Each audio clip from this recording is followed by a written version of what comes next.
Tengan ustedes muy buenos días. Mi nombre es José Eduardo Cumpa Pizarro, natural de esta tierra tan tradicional y folclórica como lo es Eten, provincia de Chiclayo, departamento de Lambayeque.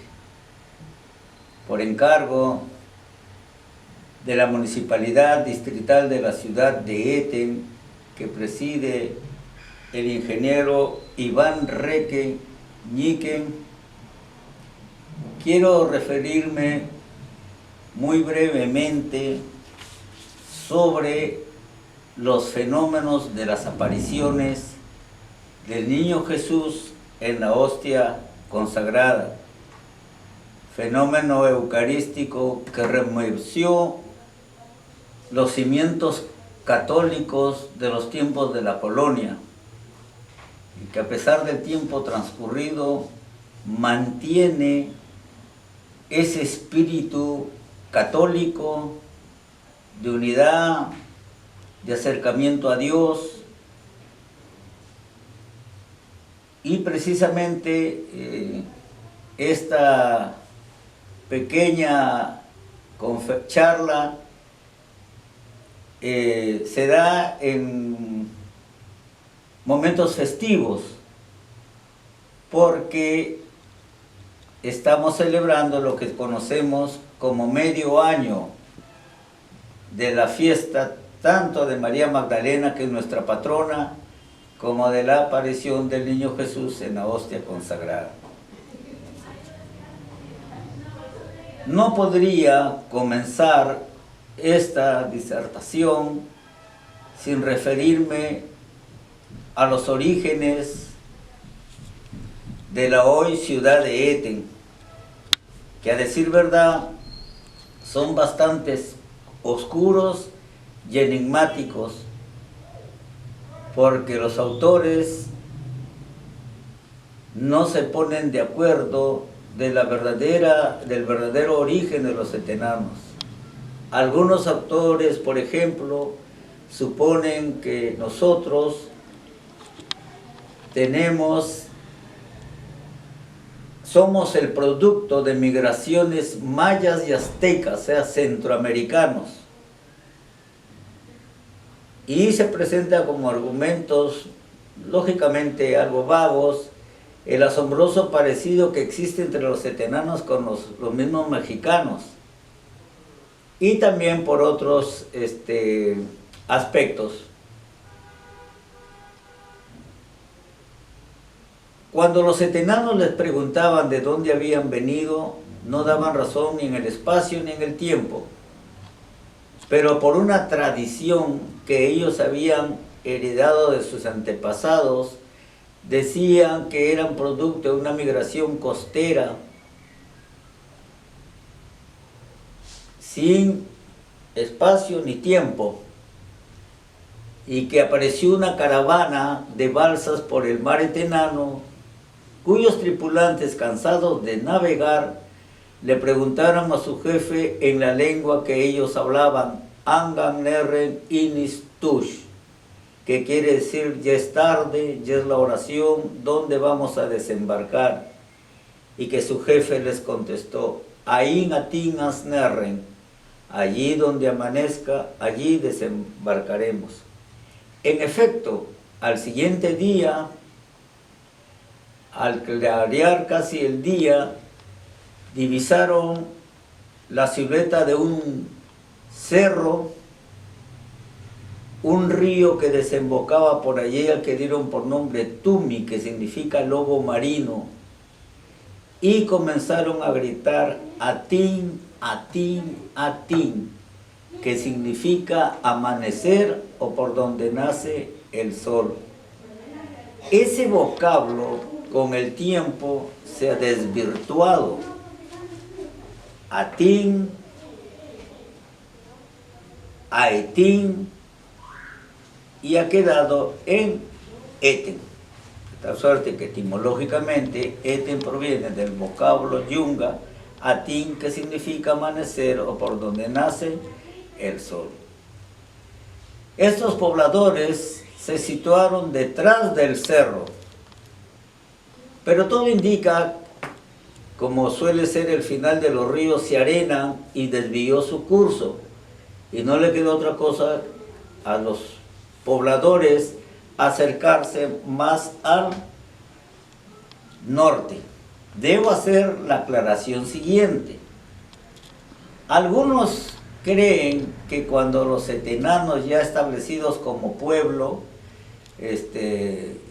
cristiano de indios, cuando tuvieron que venirse del lado donde se encuentra un santuario en honor a la imagen del Niño del Milagro, una parte se vino donde hoy estamos y la otra formó el puerto de Eten. Mas no es así. El puerto, según un eminente historiador etenano y lambayecano, tiene creación tardía, y según don Alejandro Araujo Román,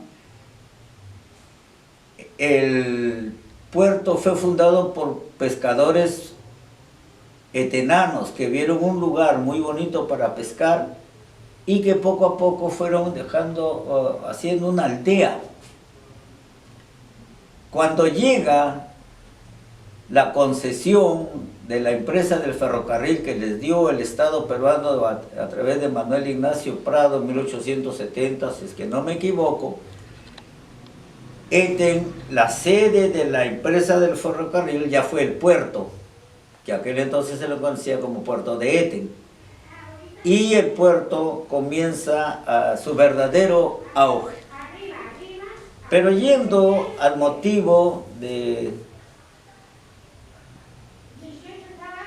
que es importante darlo a conocer, como es los orígenes etenanos. Cuando se da el fenómeno de la conquista o invasión española, los etenanos que vivían dispersos por su valle son reunidos por las autoridades españolas y puestos en manos de los catequizadores. A Eten lo catequizaron los franciscanos, pero como a estos franciscanos se les hacía imposible catequizar, porque las familias etenanas no formaban un pueblo como ahora, con calles, parques, no, vivían distantes unos de otros, y por eso se crearon las reducciones, juntar a toda esta gente que los unía, la raza, el idioma, sus costumbres, y forman los llamados pueblitos cristianos de indios. A Eten lo advocaron bajo la protección de la Santa María Magdalena de Eten, así se llamó el pueblito. Y este pueblito quedaba cerca al mar, hacia el sur, donde hoy se dije, como lo dije, un santuario a la imagen del niño. Estando en esa zona, en 1649 se da un milagro asombroso, que son conocidos como los milagros eucarísticos. Pero cuando un milagro es eucarístico, eso es importante que los fieles católicos, aquellos interesados en nuestra tierra, porque a Eten se le conoce como ciudad eucarística. ¿Pero por qué es eucarística? Bien, según la doctrina católica, un pueblo o una ciudad es eucarística cuando en el momento de la consagración del vino y el pan para que se conviertan en la sangre y el cuerpo del Señor Jesucristo, ocurren fenómenos inexplicables. Por ejemplo, que de pronto las hostias comiencen a levitar, a levantarse, o que las mismas con el tiempo se vuelvan incorruptibles, que no se descompongan, o que al momento de partir la hostia, esta sangre, o que también aparezca la imagen del niño Jesús, Cristo hecho niño. Ahí una ciudad o un pueblo toma el nombre de eucarístico.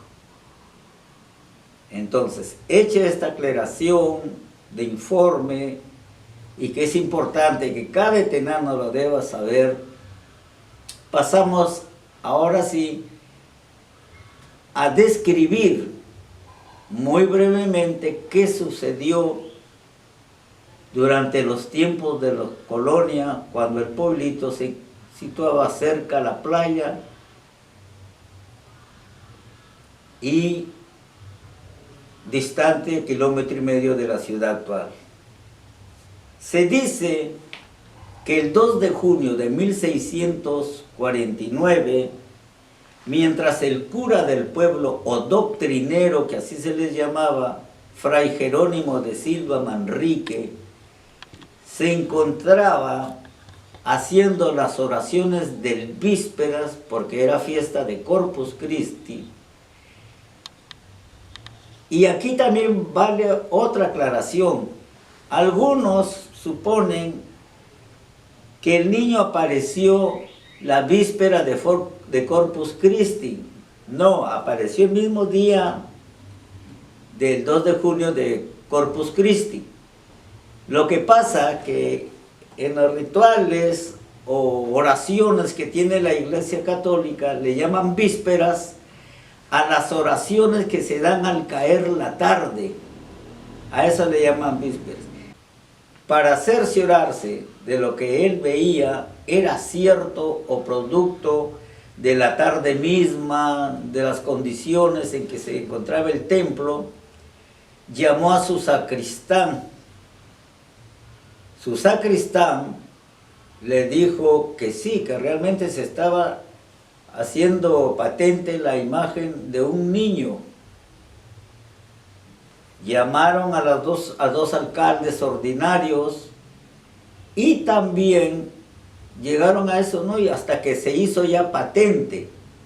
Es allí donde acude al pueblo, se acerca al altar y comienzan a gritar: milagro, milagro, milagro. Como les decía con anterioridad, la noticia de ese milagro corrió como reguero de pólvora. Al tener conocimiento, Fray Marcos López, que era presidente del convento de Chiclayo, al que pertenecía el pueblo de Ete, ordenó que se hiciera una investigación sobre los sucesos y lo nombra a Fernando de la Carrera Daza, juez eclesiástico que tenía su doctrina en Reque, para que investigara los hechos. Llega Fernando de la Carrera Daza y lo primero que hace, lógicamente, hacer una inspección de cómo había sido y cómo estaban colocados los objetos de culto donde ocurrió el portento. Después interrogó al cura doctrinero, Fray Jerónimo de Silva Manrique, al sacristán, a los alcaldes y finalmente al pueblo. Hubo un notario, Íñigo de Saravia, y llegaron a la conclusión de que este portento eucarístico había sido cierto.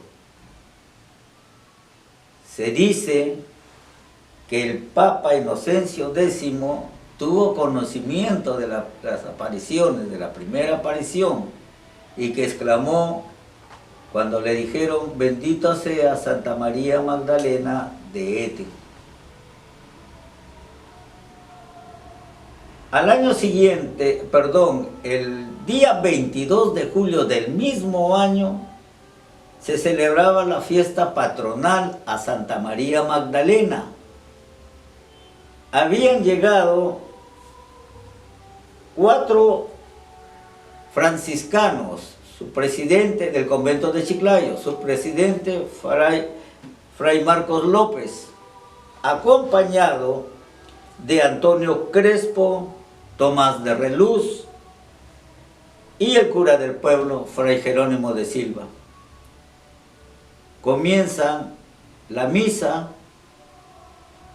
y cuando sacaron la custodia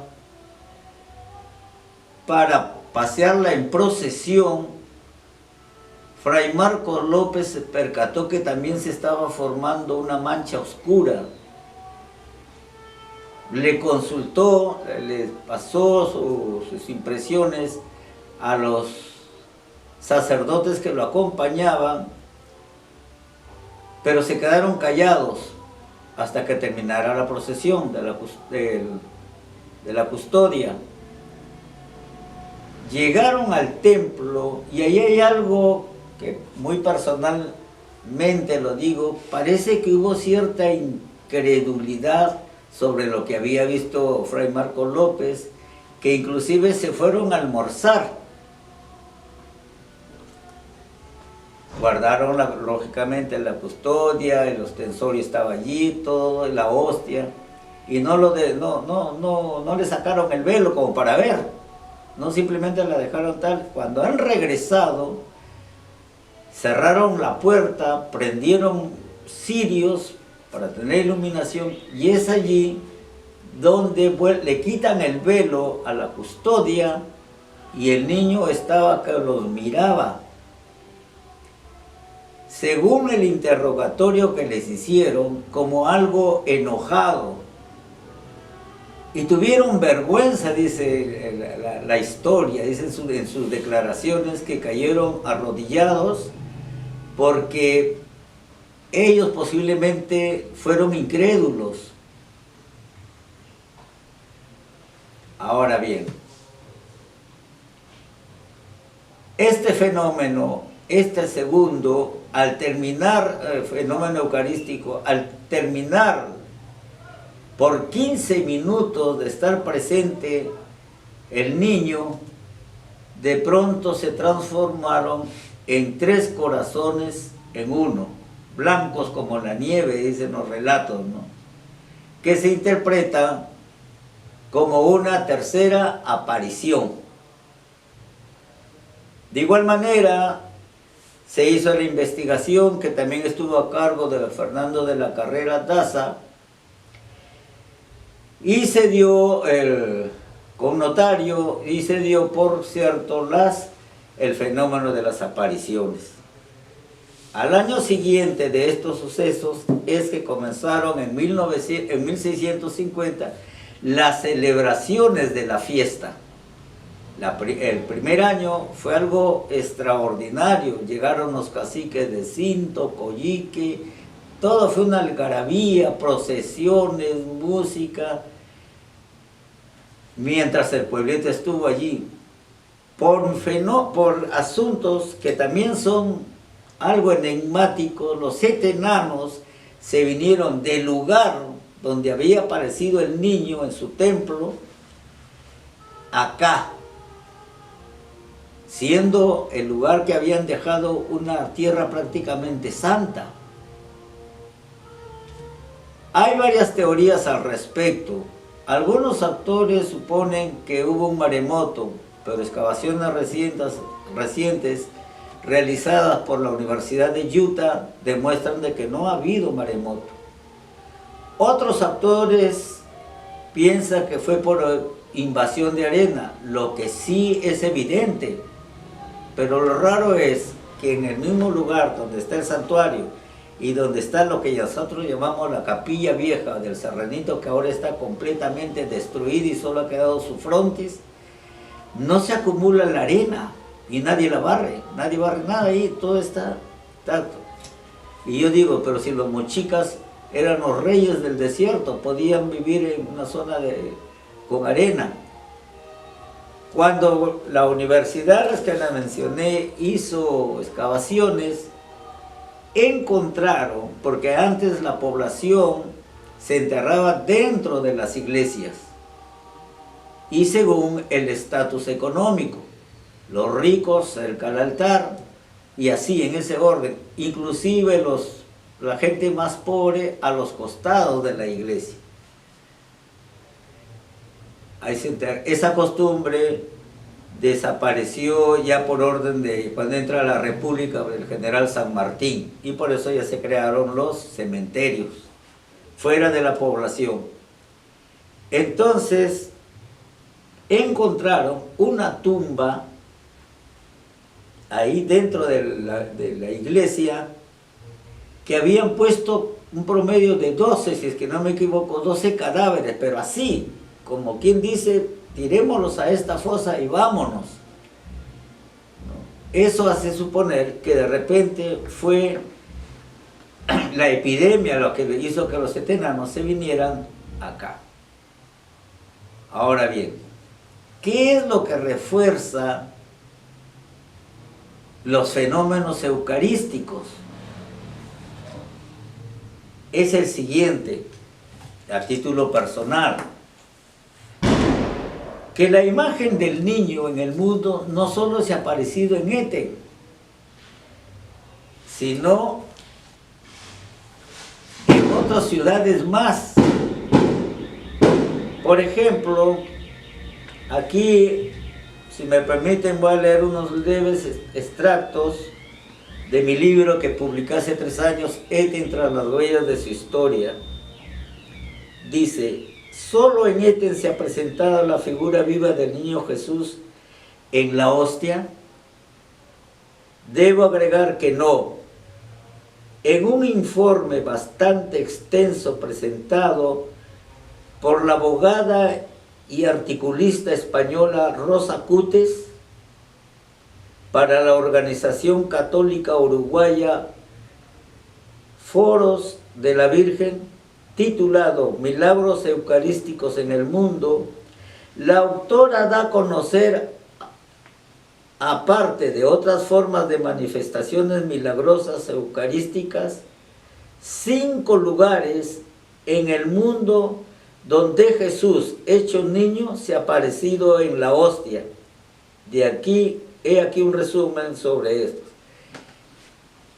Y no nos sentamos apenados, porque después de todo eso son hechos que refuerzan que lo que ocurrió en Eten fue verdad. Y menciona los 5 primeros casos, ¿no? El primer caso sucedió en el siglo 3 a 4 en Egipto. El segundo caso se dio el 3 de mayo de 1231, España. El tercer caso acaeció en Dijon, Francia. Y el cuarto caso, el milagro de Moncada en España en 1392, donde apareció la imagen del niño. Ahora, ¿por qué lo de tercera ciudad eucarística? Esa es otra nominación que debería ser quitada ya, porque Eten es ciudad eucarística, pero no existe un orden cronológico de las apariciones, ni tampoco es tercera ciudad, no es un título nominal, ¿no? O una categoría.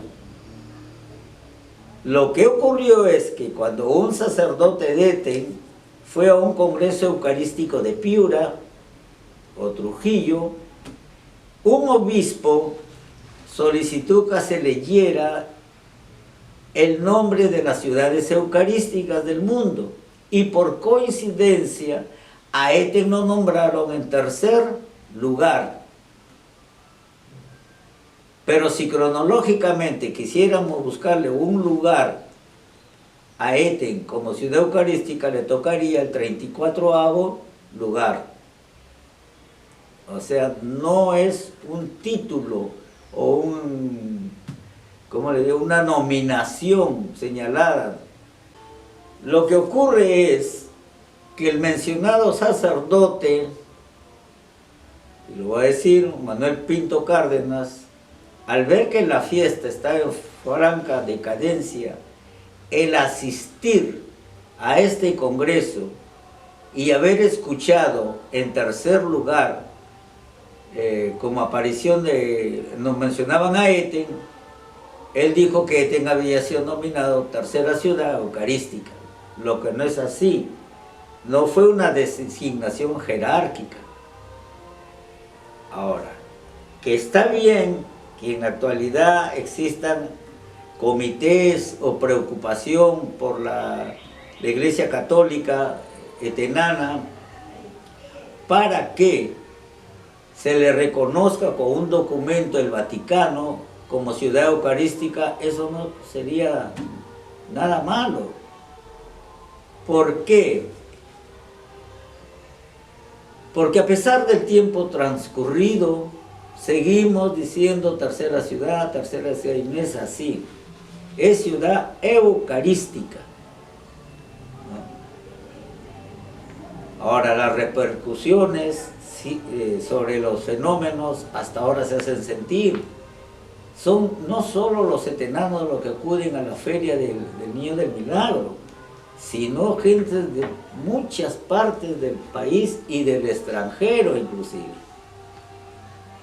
Ahora, por ejemplo, ya existe un libro donde se anotan los milagros o favores que la imagen del niño, por intersección de su Padre, Dios Todopoderoso, hace a algunos hombres que, concentrados en la fe,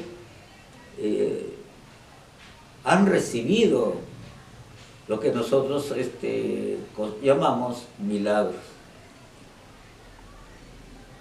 Hecho esto,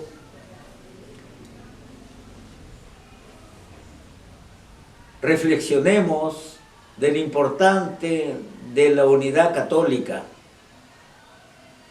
Lo dijo un gran político: juntos todo lo podemos, pero desunidos no.